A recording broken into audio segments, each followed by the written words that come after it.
I don't care how nothing gets paid. I'm going to go get my nails fixed. I'm going to take my stepdaughter over to an adventure park to celebrate her 15th birthday that we didn't get to celebrate yet. I don't care. So she tired. I don't care anymore. To continue to work hard, to sweat, to cry, to be angry, just to afford to live. I'm not doing it no more. I don't care how the lights get paid. I don't care how nothing gets paid. I'm not doing it no more. You know it's bad when you're borrowing money from Cash App. I didn't know that was And a lot of us are doing that. We all fixing to end up in civil court over Cash App. Borrow limit. Afterpay. Man. And then people tell you half favor is going to get better. No, it's not. It's going to get worse. If you don't know the word, then just say that. Yeah. A lot of us have been struggling like this all of our lives. And to know that it's going to get worse is like, damn. We ain't going to ever be able to enjoy it. Especially when you've been struggling all your life. Just to find out it's fixing to get worse. So I'm going to make it better for me in the moment. I can't afford to do anything else. If we don't do something for ourselves just to keep ourselves sane, we're going to go crazy, and I refuse. After everything that I've been through in life, to allow the devil to make me go crazy because of some shit that's out of our control.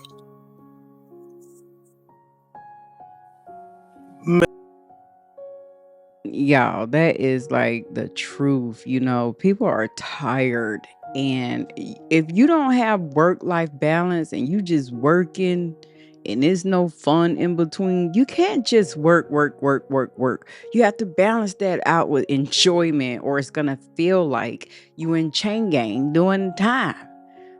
It's not going to be fun anymore. Like, you can't just sleep, wake up, work. You have to have a vacation. You have to have a break where you just away from it. Even if you can't even afford no big vacation and you got to do a staycation. Staycation's important. Even if you can do personal breaks and take off. Say you take off for vacation, you put in your time and you don't have nowhere to go. Like I said, you can go to like the movies, you can go hiking, stuff that don't cost that much. You can say, hey, I'm going to sit in the house. I'm do my toes. If you're a female, toes, nails, lashes, all that, take my time, have some me time. I don't know. You didn't worry about work that week, what was done at the office. If you don't have work-life balance, you're gonna crash. Okay, and I'm the mom of my home, so I'm heavy on 2 vacations a year. You're getting 2 weeks a year, and I mean for everybody. I don't care who hollering out, they don't feel like it. Oh, mom, not again. Yeah, because I know that work-life balance is very important, and that's number 1 priority. Like, everybody in my household is gonna get some type of break from work, or you will go mad. And that's just the truth. Welcome back, guys. Welcome to the Southern Economies, where the truth don't get sugar-coated. And today we talking about the cost of living, y'all. Because y'all see it every day. It's getting up, it's getting high. And honey, let me tell you, no ma'am. Let's go to the next video. Y'all see me in my pajama setup because I also run a crime channel. So I do story times over there. And when I'm in story times, I'm in my pajamas. So you usually see me making videos from both channels, but I have the outfit on from the other channel. So we don't have to guess. I said it in this video. I might say it in some more so we won't have no confusion. Let's keep talking about the economy though, because that's what we're here for. And that's what I'm here for, to keep an eye on everything. I'm a mother with 3 kids, and I can only afford a 1-bedroom apartment for all 4 of us. Let me show you where we sleep and how I make it work. And don't call the police on me. I'm doing the best I can. So basically, this is the living room area. This is the dining room area. I do have to get my table that's coming later today. But this is a drop-down bed, futon table. My back camera is shit, so I'm sorry if you can't see that. That flips up, and that goes down. It's really comfy. It's thick. It's not thin. One of the kids lay there. I do have a wraparound couch, and no lie, I probably sleep on that most of the time. One of the other little kids may lay right here, and I will probably lay right there. A bedroom, I have a king size bed. Most of the time, both my boys do lay in this. It's pretty big. You can fit a whole bunch of people on it. But this is how we make it work, and I just wanted to share that with you and a part of my life. Hey, whatever you got to do to make it work, make it work. You can't worry about what nobody else talking about because they ain't paying your bills and at your house. None of that. And it's a lady in the comments said, this is my son's bedroom in my closet. LOL. We do the best we can with what we have. Baby, she got this closet set up. Nice. Can y'all see that? Let me pull it over some so y'all can see it. I know I did not expect this. I did not expect this at all. Hold on. Because I hate when I'm changing up stuff in the middle of a show, but I do want to show you that this woman has created a closet. You see it? And made it out of a bedroom. She had a toddler bed in there, pictures on the wall, items on the shelf at the top, a little night light in there, a little rug, that is smart. Hey, I don't blame you. Do what you got to do. That's what's up. I feel you. But people are making do with what they can and figuring out ways to make things happen for them. Let me adjust this because I don't like these lines outside of everything. Sorry, you guys. There you go. Now we're back to a regular schedule. It's nothing wrong with that. If you got if you can make a shed into a house, do it. So don't be ashamed if you're living with multiple people in a 1 or 2 bedroom apartment. Right. Life is set up like that, and we make it work. So can we stop telling people that they're living above their means when they start complaining about the cost of things? Because when I got this apartment right here, clearly you can see it's a starter apartment. It's not anything luxury. Clearly not anything luxury. Not luxury at all. Look at the blinds. It's not luxury. Look at the closet. It's not luxury. You know what I paid? What does that say? Oh, $945 a month for a 1-bedroom. Y'all can see 2019. Lease was ending in 2020. 2020. You want to know what that apartment goes for now? I don't know what it goes for now. Oh, almost $2,000. Oh, why don't we just follow the advice of a boomer? Why don't we just purchase a home? Even the small rinky-dink homes like this are going for $323,000. Boy, that shocked me so bad, y'all. I'm telling you, when that housing market changed to that, baby, a house like that used to be $80K, $60K. It just depends. $300,000 go get you this big upstairs, downstairs, maybe brick fronted or brick all around. Nice neighborhood. Maybe they got some pools, HOA, and everything for $300K. I know down here in Georgia it was like that because I'm a Georgia Southern peach. Okay, so down here a $300,000 house, that was like in 2002, 2001. It was like great back then. 26 years ago. Yeah, 25 years ago. Wow. The gag is, as early as 2014, this home sold for $48,000. $48,000. And if you look in 2012, it sold for $39,000. They have the audacity to be charging $323,000. I'm not even going to talk about gas prices. I'm not even going to talk about gas prices. I didn't even talk about groceries. These are literally the essentials. Just living. The living expenses are astronomical. But for some reason, y'all keep telling people that they're just living above their means. I remind you, this apartment is almost $2,000 and it's not a luxury apartment. Y'all want to hop into the comment section talking about, oh, well, I found an apartment that was $700 a month. Yeah, and as soon as you click on the reviews, you see roach infestation, rodent infestation, guns, shooting, weed, all of these things. People should not be subjected to that if they don't want to be subjected to that. If having a safe and clean place is living above your means, then hell yeah, I'm going to live above my means. And sometimes you might need everybody. Sometimes folks holler about that expensive coffee. With you sit here talking about prices, but you down there eating your latte, drink your latte. Well, hell, if I don't get my little treat, can I have a little cupcake?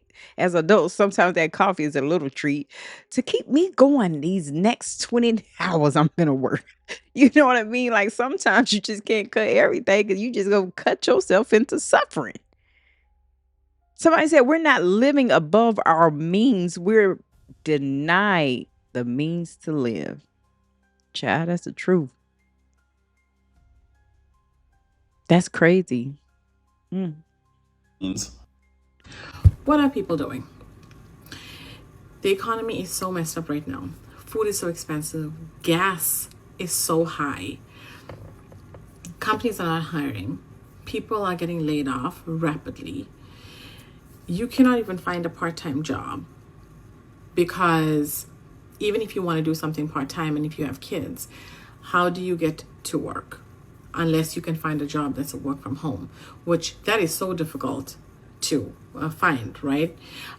Because those jobs are going to be taken very, very fast. And when you even look at finding a job part-time and the amount that they are paying, $15 an hour for part-time work, once it's taxed, you are still not making a lot of money for the hours that you have to work, for the time that you have to put in to make some money, but that money is still not going to be enough for you to pay your bills. So now you are stuck between a rock and a hard place, because if the companies are not paying well enough, how do you survive? People are going to get more stressed, more depressed, more frustrated because you have to work.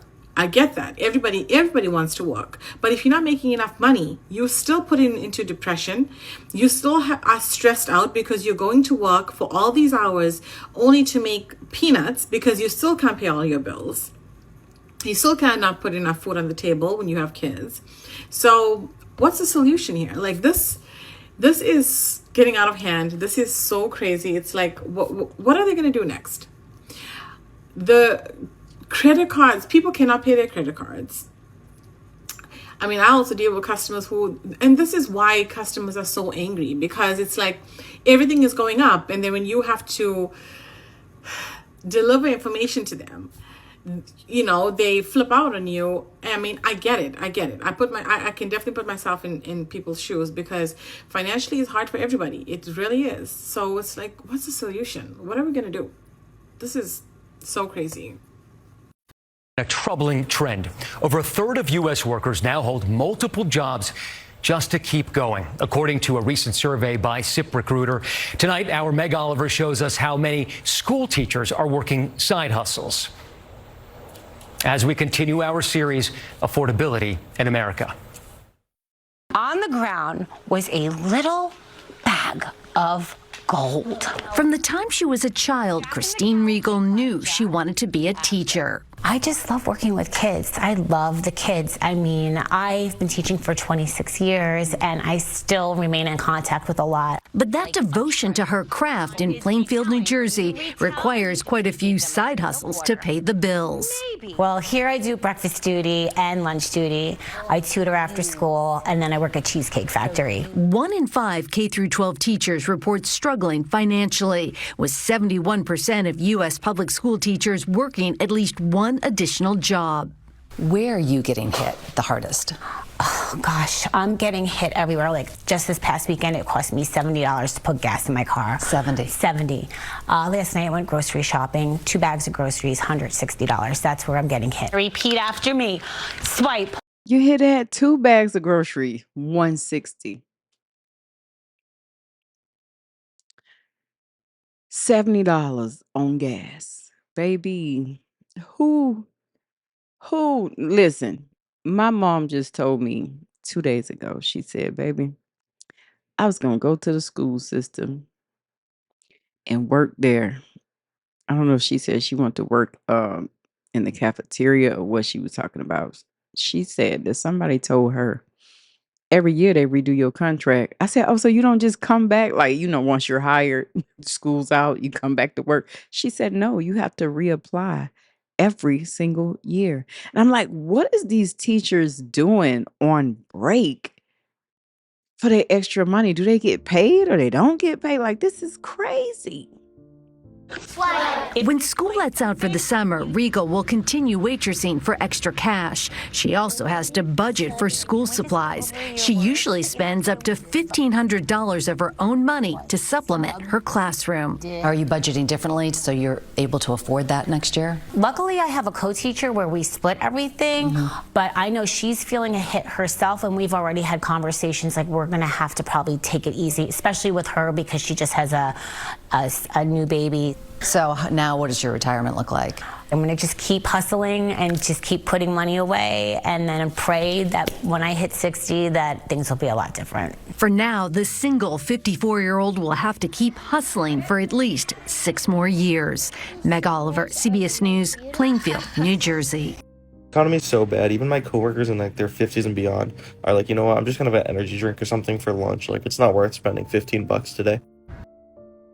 Yeah, the economy is definitely bad for a lot of people, honey. And I just want everybody to hold on through this storm. I always keep an eye on the economy. It lets me know what to spend and what not to spend. And I'm kind of aware. Like now, me watching these videos now, I plan on leaving out the house.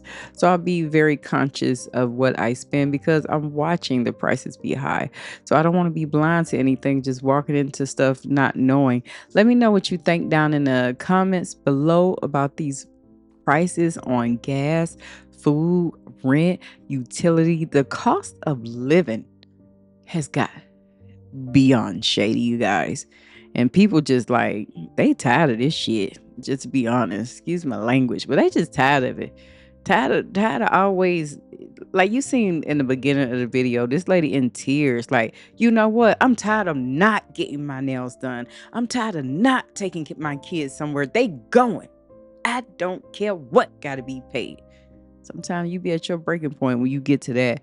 But till the next video, I'm out.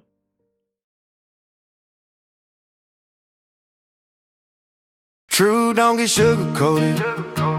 Keep it real so you know we gon' be speaking on it. Got the latest headlines on what's going down. We keep our eyes open before it all hits the ground. Southern economy, hit that light. Make sure you subscribe, real talk, real true, real life, we go survive.